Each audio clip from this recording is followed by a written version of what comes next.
suñu gan niñ leen ko doon waxee sànq ba léegi Cheikh Oumar Sy la bokk ci coalition Aar Sénégal nekkoon député bëgg a nekkaat député Serigne bi si ñu ngi lay nuyu di la ziar Cheikh Oumar di la dalal jàmm. merci beaucoup soxna Naata maa lay nuyu di la fay. fay tamit di nuyu ñii ñëpp nga xam ne tey ñu yaa ngi ko seexal ñoom plateau bi. di nuyu ki ma jàkkaloo di Chérif Dia. di ñaan yàlla waxtaan bi ñu fi waxtaan am fi solo. incha allah jërëjëf Chérif Dia ñu bàyyi la nga door waxtaan bi dina bokk xañ na ci li ñuy waxtaanee mbirum Pape Mamadou Seck mi waaye tamit élection palum député yi ñu dëgmal ak yenn coow yi am ci kujje gi. non dëgg la Cheikh Oumar Sy ñuy fàttali ne kon ñu ngi ci presque dernière ligne droite bi jëm ci boobee campagne jax na nag ak yéen kujje gi jafe-jafe am seen biir Pape Mamadou Seck mi doon wax yow temps yi passé bi mu génnee defoon nga fi benn poste xam ne sa dëkkandoo la. démb nag gis nga leen ko jàppee fa la nga xamante ne quand même mooy ci département bu Mbacké est-ce que am nga ci mbetteel. waaw bon li ñu ci xam naa ne quand même en tant que dëkkandoo da lay metti trop parce que Pape Mamadou Seck bi ma xam wax fa dëgg yàlla kenn koo xam ne la woon man séq naa moom jàmm koo xam ne vraiment ku engagé la woon ci commune ci suñu dëkkuwaay séqoon nañu ay waxtaan yu bëri xam naa ne bokk na ci mbirum politique mais musuma ko gis ci lu ñaaw musuma ko xamee lu ñaaw vraiment moom ay doomam ñu dëkk bu rafet wax fa dëgg yàlla lépp lu ñuy def tamit ci biir cité bi da ciy bokk donc ñun bette la ci ñun metti na parce que bugguloo yow nga nga am sa dëkkandoo mu dugg ci jafe-jafe yu mel ni ñaan yàlla nag yàlla mi nga xam ne tey moom moo mën mu génnee ko parce que yenn saa yi di nga dugg ci ay tolof doo mesurer impact bi parce que fii boo fi fàttaliku ci plateau bi la ñu ñëwoon fii di xeex loi bi nga xam ne tey mooy loi sur le terrorisme moom mu koy wax de article 279 tiré 1 bi moom mooy indi jafe-jafe yi nga xam ne tey peut-être tiitaange ba mu demee ba fu xam ne liñ ko nar a teg ci daan ba sa diiru dund il faut mu daw wala mu xool parce que mënoo mesurer tey impact acte yooyu wala li ñu bëgg a teg ci kawam. te man maîtriser wu ma fee yëpp mais nit ki ma xam bokk man ki ma dundal fukki at nitu jàmm la nit koo xam ne musuma ko dégg mu nekk ci problème ci biir immeuble bi lu ñu bokk tamit mu ñëw toog ci waxtaan ak ñun. séq nañu ay jotaay yu bëri donc kenn koo xam ne la tey. lu baax laa ko xamale. comme ni ko Daouda doon leeralee est-ce que mës nga gëm ñu doon manipuler naan dañ koo faat ak boobu nañ ko. non man boo xoolee ci sama sortie wax naa clairement ne gëmuma dañ ko faat xam nga Sénégal nag. munoo fi faat nit ba pare nëbb ko parce que bu boobaa ñu justice bi ak pénitencier yeeg ñi fa nekk ñooñu ñëpp dañ leen war a topp pour xam exactement fan la ko Pape Mamadou Seck nekk c'est illogique pour ma part man foofu laa ko jàppee donc loolu moo tax te jox naa firnde yu tax gëm ne Pape Mamadou Seck il est en vie. parce que tamit gëmloo ñi ne kenn ku feebar dafa faatu alors qu'il a besoin d'aide. il a besoin d'aide sociale il faut accompagner sa famille. gëmloo Sénégalais yi ne loolu dafa am pour man c'est ñu fi taxaw di ko nee ne nañu ñu wax fan la ñu def Pape Mamadou Seck fan la ñu def corps bi fan la ñu def loolu alors que yàlla xam na ne li ñuy wax xamoon nañu dëgg. et c'est dangereux dans un pays il faut ñu dimbali ay nit ñoo xam ne tey ils sont dans des cas d'extrême mais li ñu def nii dañu gën a aggraver cas am et ça c'est extrêmement compliqué ça c'est le même cas bañ fi amee en 2012 avec les jeunes de Colobane. bañ leen fi jàppee politique moo leen fi dugal. il a fallu que ñu xeex ñun Assemblée nationale pour ñu génnee leen. parce que yenn saa yi nit ki dina engagé wu ci dara du xam conséquences yi après. lan moo waral. en tant que koo xamante ni dëkk nga ak Pape Mamadou Seck jàngoro ji ñuy wax ne amee na ko insuffisance rénale ndax jot nga cee xam dara. bon loolu xam nga docteur moo ko mën a diagnostiquer man li ñuy dëkk yëpp xam naa ne peut-être qu'il suivait un traitement mu ngi doon dem di ñëw ñu ngi doon gisee mais musuma ko laaj personnellement ndax am na problème mu jàngoro ou non mais bu nekkee ñoom ñi nga xam ne ñoo ko téye wax nañ ko. ba yóbbu ko. xam naa ne dañu lay yóbbu quand même tey la ci benn au niveau du pavillon spécial ba pare te amoo parce que ay docteurs yu xarañ ñoo fa nekk donc il ne peut pas mënoo feñ ci lu mel noonu gëm naa ne am na feebar mu àndal moo tax ñu yóbbu ko foofu sinon duñ ko fa téye donc loolu tax je pense que effectivement xam naa ne am na te ku ko gis ne ñu ko kanamam ak ni mu mel tu sais que c'est quelqu'un qui était très fatigué. léegi nag lan moo waral Sénégal ñu toll foofu maanaam nit ñi wax ji ñaaw na sos yi bari na. lu ko indi en waaw mais manipulation beeg bëgg wax loo xam ne tey ay buzz la wax loo xam ne tey du dëgg dafa mel ni wax naa ko keroog ci plateau fii que nee naa ne on a un problème aujourd'hui avec la vérité au Sénégal waxu dëgg moo jafe léegi parce que tey bu Chérif Dia waxee dëgg ci dara dañu ne dafa faral diw bu Cheikh Oumar waxee ci dara dañu ne dañuy faral diw c'est-à-dire que dañ lay yóbbu ci camp ak camp te et puis on fabrique dañuy inventer ay faits dañuy inventer di ko wax immédiatement rey nañu doomu jàmbur indil ay parents ay jafe-jafe gëmloo sénégalais ay affaire sur des cas et des cas et des cas ak ay manipulations yoo xam ne tey pour une démocratie qu'on veut saine pour loo xam ne dañu bëgg transparence pour loo xam ne dañu bëgg waxtaan bu dëkk bi jëm kanam je pense que ñi koy def dimbaliwuñu Sénégal dimbaliwuñu démocratie dëgg ni ko monseigneur ni ko monseigneur Benjamin Ndiaye je le cite beaucoup ce temps-ci mu ne Thiandoum dafa newoon ne dëkk boo xam ne ñii dañuy muusante du mus a dox parce que ñii dañuy wax loo xam ne du ci dëgg gën leen mi lii nga wax du dëgg mu mere la le fait que yow da nga ko wax ne lii amul ana feey comme ni ko Daouda waxee nit booy wax dara da ngay wax ne am na fee am na lu palpable mais dégg naa rek après mu nekk leen loo xam ne day law ci presse bi man y a beaucoup de choses depuis plus de 7 ans bu ñu ma waxee damay càmbar mais du ma ci bokk parce que xam naa ne li ñuy wax amul y a pas de fait palpable yu war a mën a ne nii ne li ñuy wax nii dëgg la. est-ce que loolu tax te quand même ngeen mere Ousmane Sonko ndax na déclaration mu def week-end bi ca Mbacké jàpp ni hormis ñoom seen liste muy Yewwi ak Wallu yeneen liste yi liste Macky Sall la. waaw mais loolu xam nga waxam la Ousmane il est habitué des faits quoi xam nga gis nga koy bi passé il fait des déclarations tey tagg nit ki suba mu xas la taggaat nit ki on l'a vu dem na ci Thierno Bocoum tagg wax lu ci moom ci rafet beneen jour mu wax ci leneen on l'a vu avec Thierno Alassane Sall mu wax tey fii lu rafet wax fi leneen tey waroon nañ fi rey Ablaye Wade tey Ablaye Wade mooy tête de liste Wallu te baatul campagne tey il fallait changer le système tey on est avec des gens qui ont vraiment été dans le cœur du système xam nga ni da ngay constant ci li ngay wax mën nga dem 10 ans derrière nga xool li Cheikh Oumar waxoon wala nga xool li Thierno Alassane wax wala diw nga xam ne kii constant na ci waxam mais yow doo wax lii tey ba pare suba nga demaat wax c'est-à-dire que constamment loo xam ne yow boo ko waxee mën nañu génnee benn vidéo wala say wax yoo xam ne waxoon nga le contraire dem le fait ngay wax ay mais ñun quand même on ne va pas être 10 ans dans une opposition xaar ba 1 an et demi 2016 fii ngeen ma invité Chérif Dia ci plateau bëri na mais 2016 fii laa doon combattre le non contre Macky Sall ba Macky Sall ba muy ñëw toog mu nekk à droite di défendre oui yëpp man may défendre le non campagne ko fii yëpp am na loo xam ne xañ naa ko sama bopp ci lu bëri loo xam ne mënoon naa ko am en opportunité 2017 ba may génn Assemblée nationale amul lépp lu ñu deful ñoom waa Benno Bokk Yaakaar pour mu ñëw bokk seen liste bu nekkoon teraanga la bu nekkoon oto la bu nekkoon nekkaat député moo ma ñoroon j'allais lépp mais sama ngor mënuma may man ma ànd ak sëñ Mansour Sy Djamil mu xaalil mayoon ma dugg Assemblée nationale ba ñu xam ma ràññee ma may dugg di ëlbati ko di ko wor di dem ci benn liste parce que bu dama bëgg ay teraanga je le ferai pas pour rien du tout dama xam ne gañ ak perte pour man laa yemale mais nañ ko teg ci dëkk boo xam ne yow da nga ko bëgg a jël ci ay sos ci ay manipulation ak wax loo xam ne. kon du ngeen a wax ni tegu ko ci dëgg kàddu yi. non tegu ko ci mais da ngay wax di ko teg ay faits dégg nañ fi ay yu bëri on l'a entendu sur les faits de Falémé anamu gis nañ fi l'histoire de Ndingler am na coow li ñi fàttali nañu l'histoire de Ndingler on a pris le vieux on l'a mis en avant. jël ay photo di ko photo complètement mettre leen dans une situation compliquée ana le cas de Ndingler dégg tout sax ñu tudd ko. wax ko et des cas et des sujets mais nit boo jëlee sujet da ngay constant ci sujet bi ne preuve yaa ngi nii def naa ko génne naa ko et puis nga am ci hauteur parce que am ci hauteur mais quand tu veux c'est comme à la Macky quoi c'est-à-dire que je vais tuer l'opposition mais si tu veux pas dire que moi je serai le seul opposant au Sénégal c'est pas possible une démocratie ne fonctionne pas comme ça mais une démocratie fonctionne dans la pluralité Cheikh Oumar Sy est-ce que du tamit da ngeen koo bayal parce que depuis le début gis nañ mi ngi doon ni ko Wolof Njaay di waxee lii raam ci ñag yu la jëm ba ngeen di door a génn que ça soit ci réseaux sociaux ak feneen am nañu taxaw naan lu dul Yewwi Askan Wi rek bokkoo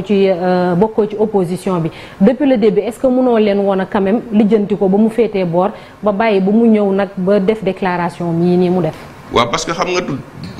soxna Naata nit da ngay am une certaine décence en politique am na loo xam ne da nga koy jomb def boo gisee suñu communiqué dem na ba extrême ba xam nga boo toogee ba ne sa naataango waxoo dëgg sénégalais yëpp nga taxaw du cëru Thierno Bocoum du sama cër du cëru Thierno Alassane parce que am na loo xam ne ñun yaree nañ ñu ko. ba nga xam ne doo ñu gis ñuy sosal nit wala doo ñu gis ñu parce que suñu xam nga nit boo bëggee. am pouvoir par la force mu omnibuler la foofu foog naa ñii sax dañ la war a dimbali parce que man dama ko yenn saa dama koy tiital parce que sa force de popularité mënoo ko contrôler ba nga xam ne yow lu la neex wax tu tires sur les marabouts tu tires sur les journalistes on tire sur n'importe quoi loo xam ne yow d'accord ci il faut que ñu tirer pour wan ne yow yaa leen gën alors que c'est pas vrai gis nga nit da ngay ànd ak dal gis nañ fi Ablaye Wade bu mu fi amee doole tey Macky moo fi toog gis nañ fi Abdou Diouf suba bu la yàlla mayee teraanga ba nga jiitu réew mi tu vas avoir des opposants aussi mais ni nga ko jëlee noonu lañ lay opposé wu contre yow ñun kenn mënuñu xot-xotal kenn mënuñu yóbbu fenn bu nekkoon loolu tey instant bii du ñu xaar ba tey nga am opportunité dem nekk ministre dem nekk DG ñu defal la ay proposition ngay ñàkkaloo sa bopp fay defal ay liste parallèle liste bi ñun dañ koo defaat Thierno Alassane Sall il avait déjà 35 000 parrains ba ñu ñëw il avait déjà docteur Abdourahmane Diouf il avait des parrains ba muy ñëw juge dem Thierno Bocoum ba ñuy wax affaire parrainage kenn ci affaire caution kenn ci ñun moo jël immédiatement def chèque déposé ko defuñu ko ci coow mais bu nekkee liste amul wala ñuy laaj ñuy jaay loo xam ne amul mais c'est faux de vendre aux Sénégalais que y a une intercoalition Wallu Yewwi parce que boo duggee ci biir urne bi doo gis une fiche Wallu Yewwi bu ñu bokk ñoom ñaar c'est dangereux. C'est dangereux. Est-ce que mënuñu wax ni tey également ak li ñu seetlu nii yëpp que la jeunesse est perdue parce que bu ñu xoolee ñi ngi tenir ay discours yoo xamante ne peut-être ni ñu ko waxee teguñu ko ci yoon te loolu est-ce que du créer ce qu'on appelle un nouveau type d'électorat tax xëy na tey jii bu ñu nee mbañ gàcce surtout jeunesse bi moo tax may gën a insister xëy na dina leen xiirtal ci ñu def un mauvais choix boo xamante ne tey jii loolu yëpp mën na am njeexital ci pencum ndayu réew mi te solo si mooy tey xëy na jëlee fi li ñu jàpp ni baaxul ak yooyu tey nan lañ mën a def vraiment ba loolu yëpp ñu xeex ko quand même parce que ni ko soxna naata waxee jéggi na dayoo rawatina ak ndaw ñi nga xamante ne tey xamatuñu sax lu xew mais lu jot rek ñu gëm ko c'est valable du côté du pouvoir comme du côté de l'opposition loolu yëpp tey nan lañ ci war a taxawee. waaw mais dañ ci war a c'est une responsabilité des politiques y compris ñun ñii. c'est que tey bu nekkee yow da ngay jàmmaloo toog ci télé tu crées ton propre canal de communication sañoo toog ci biir plateau yi. ñëw défendre say idée waxtaan ak journalistes yi ñu la Ousmane Sonko li nga waxoon li la wax comme ni ngeen di def ak man tey nga créer sa propre canal de communication mu nekk une communication unilatérale. Absolument. Ba pare ñu mën def tout un réseau gëmloo ne Sénégalais loolu mooy vérité mais loolu c'est dangereux pour une démocratie c'est dangereux pour la jeunesse. parce que tey man il y a quelques années ci ginnaaw ba ñu fi waxu pétrole ak gaz yi ne suñu 400 000 mais am na ñoo xam ne M2D lañu bëgg ay kilifa la du ma tudd seen tur dañ ma woo ne ma Cheikh Oumar kaay boo bokkee ci combat bi da ngay crédibiliser combat bi man leen li ngeen di wax amul parce que boo leen ko gëmlee jeunesse bi mooy seen pétrole ak seen gaz sàcc nañ ko mooy bu leen dem liggéey génn leen ci mbedd bi xeex loo xam ne jëlaguñ ko fi et ça c'est dangereux parce que tu prépares pas la jeunesse ak ñoom ñu mën approprier seen i yëfu bopp mais lan moo ma génne ci élection locale bu ma nekkee foofu mais man j'étais en pleine discussion ak Khalifa Sall dem leen laaj Khalifa Sall j'ai parlé à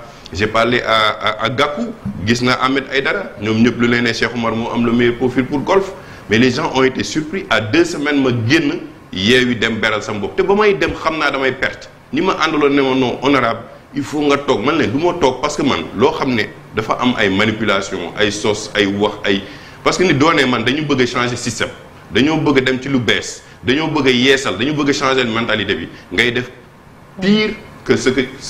qui sont là man nangu pertaat ma bañ a nekk député garder sama dignité dox ci mbedd bi naan café jàmm santé moo ma gënal may wax gune yi lu dul dëgg bu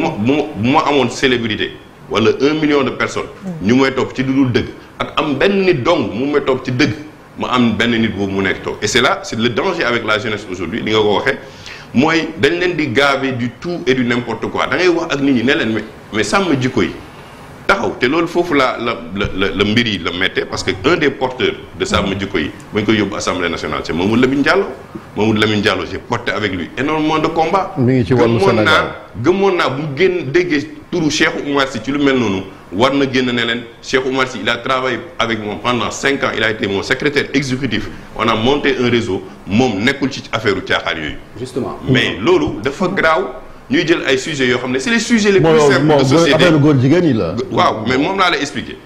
on prend les sujets les plus simples et les plus populistes teg ko ci kanamu nit ñi gëmloo ne am na ñoo xam ne tey loolu la ñu bëgg a dem defi assemblée nationale alors que ñun bañ koy xeex en 2016 xaw ma Babacar Mbow xaw ma Cheikh Oumar Diagne xaw ma kenn ak kenn mais nekk nañu ci ay situation gis ay kilifa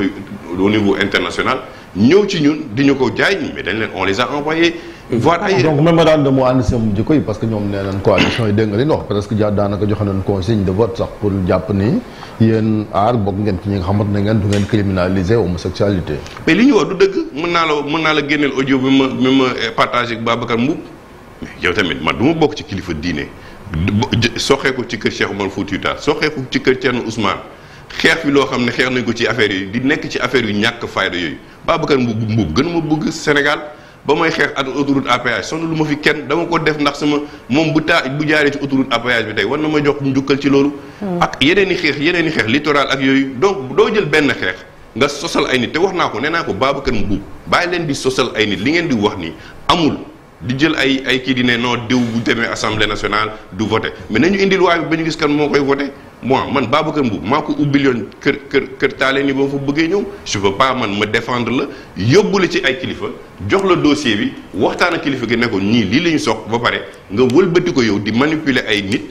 mais loolu c'est extrêmement dangereux. Alors honorable en termes de cohabitation ndax li ñu gis nii yëpp dal na xel 13e législature noppeeguñu di ko en tout cas dénigrer ci wàllu bilan tey ñu waaj jëm ci 14e législature est-ce que vous y croyez toujours que cette 14e législature moom mooy nar a réellement voter les lois que les populations attendent et doxal action gouvernementale. li ma gis nii dalul xel. 12e ba mooy génn dama leen ne 13e législature sera la pire mais bii ce sera bu nekkee nii lañ fay demee ce sera catastrophique. ñu ngi yóbbu ay députés yu ñu xamuñu leen kii di battre campagne du moom mooy dem assemblée nationale. absolument. du moom du Maïmouna Bousso du Déthié Fall du ñoom non yeewu ma leen du ñoom laa dama ne boo fa waree yóbbu ay nit. te xamoo leen. tu sais pas lan lañu nar a dem defi. bu subaa mën nañu li ñu bañal Macky. la même chose lañ def moo war a dem xam nga moom moo jiite suppléant sa tërëndoo jéem moo war a waaw moom laa lay expliquer xam nga tey di nga mën a ñëw natt nit ki xam parce que man xam naa taxawaay Déthié Fall. xam naa taxawaay ñeneen ñi nekkoon ci liste xam naa bu ñu demoon assemblée nationale ils feront un travail mais boo xamul ñen ñoo fay dem mais ça pose problème pour le choix des Sénégalais mais fii bañ fi falee maire bi passé mais lan ñu bëri dañu xëy ne ana suñu maire kan mooy suñu maire. Tu vas te réveiller à l'Assemblée nationale tu vas dire qui sont nos députés. mais loolu tamit dafa nekk dëkk bu sérieux man nee naa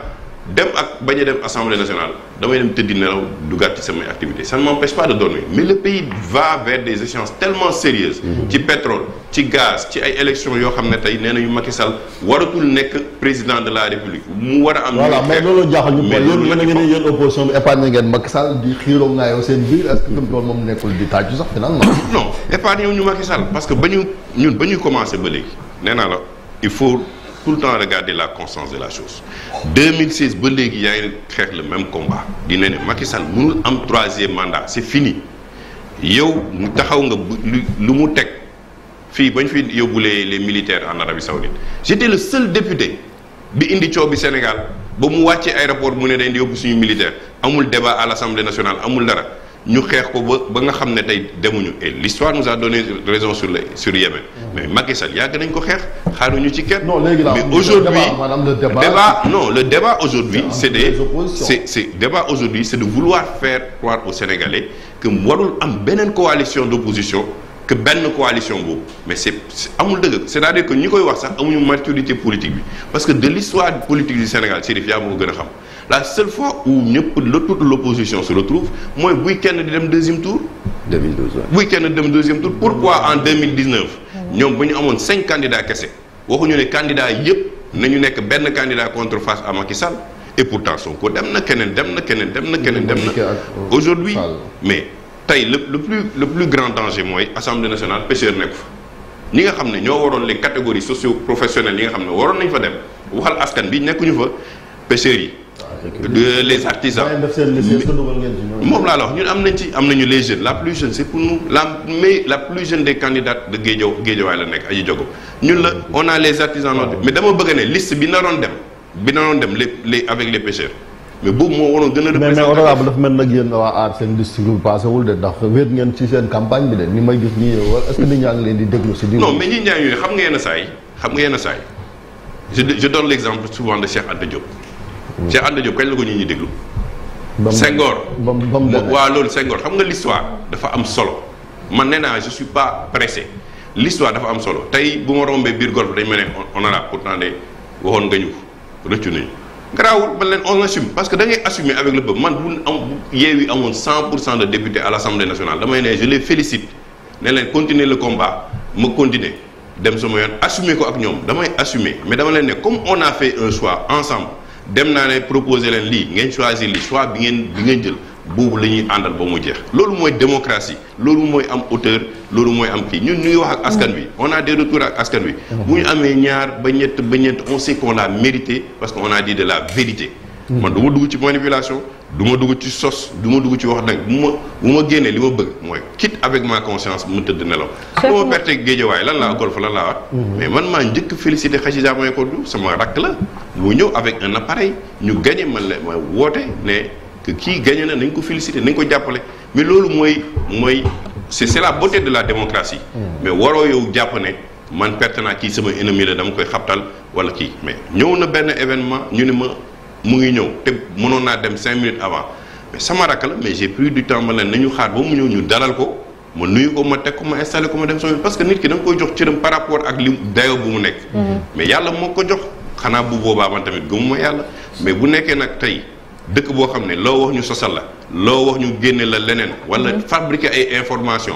boo paree nag bëgg a gëmloo nit ñi loolu mooy dëgg. mais ci fabrication boo eggee pouvoir la ngay def. Cheikh Oumar Sy ñu bëri naka may ma tuuti Chérif campagne bi ni ñu koy defee ak format bi ñu ko xamee nii RTS jël pour nit ñi wax après ñi coalition bi ñuy wax kii dem ndax jàppoo ne dañ ko war a soppi am na ñu bëri ñu gis ni dañoo war di def ay débat ku ci nekk ñëw toog wax xaj na li lan mooy programme am lan mooy mbëbëtam ci askan wi bu demee ci assemblée nationale ngir yóbbu fa seen i jàmbat ak seen i métit. waaw mais xam nga loolu wax naa ko ba taay gis nga Sénégal da ngay gis ay des choses compliquées. c'est-à-dire que à 2 semaines de la campagne ñu ne Sénégal xoolal kii Sénégal ne la non am na ay heures yoo xam ne waratuñu def ay kii parce que propagande la ça n'a pas de sens. yéen média bi yaa leen ko war a dindi parce que on fait des choix dañu war a def ay plateau tey les 8 candidats tête de liste toog. les 8 candidats tête de liste toog ñu laaj leen. nit ñuy suivre nii ay RTS jox la 5 minutes de temps d'antenne ban effet la am en réalité. ça n'a pas d'effet ça n'a pas de sens. tey yéen war ngeen def plateau RTS def plateau loolu moo ëpp sens que ñun ñuy wër ñuy wax nii di Sénégalais yi gis dégg ay choix je répète ce que monseigneur Benjamin Ndiaye wax dafa ne c'est dans la contradiction qu'on peut faire les meilleurs choix. sauf que am na ñoo xam ne bëgguñu contradiction te dañuy tànn ñi ñuy waxal. voilà sauf. est-ce que yéen waa aar sax pare ngeen pour débat. non waa aar moom koo ci jël. mu ñëw débat koo ci jël sur tous les sujets ñun ñu ñëw répare on n'a pas de sens interdit. invité ngeen docteur Abdourahmane Diouf invité ngeen. Thierno Bocoum invité ngeen. suñu Marème Soda koo leen jël ñun amul benn coalition boo xam ne ak benn leader politique ci Sénégal boo mënta woo ci plateau te duñu mën a toog ak moom wax ko loo xam ne tey gëm nañ ko mën na am raison ci ñun wala ñu am raison ci moom mais c'est dans le débat qu'on construit un pays. mais tey mënoo jël le format à la RTS. ñu dem fenn taxaw RTS jël ñu quelques minutes ba pare RTS moo ci am non tous les médias aujourd'hui doivent pouvoir offrir un plateau dem ba ci digg bi comme ni ngeen def nii dernière semaine bi. ñëw TFM RTS ku nekk jël benn journaliste ñu def un grand plateau de 2 heures de temps ñu ne voilà les têtes de liste sont là débattre leen sur les mais da ngay dégg ñoo xam ne bu ñuy wax ci affaire assemblée nationale c'est comme si ñoom ñooy nekk président de la République. bu ma nekkee député lii laay def. te xamuñu sax lan mooy prérogative bu député. boo paree bu eggi assemblée nationale nga commencé ne man xaw moo ne nii la assemblée nationale bi demee. mais loolu mooy problème bi c'est-à-dire les gens sont en train de chercher wala ñu ngi dem di wuti loo xam ne ñoom xamuñu sax lan moo leen di xaar. bu ñu eggee ba fu ba pare boo leen laajee ñu ne ñun de xamuñoo ne assemblée nationale lii duñ ko fa defee. donc ils ne connaissent pas le rôle le fonctionnement.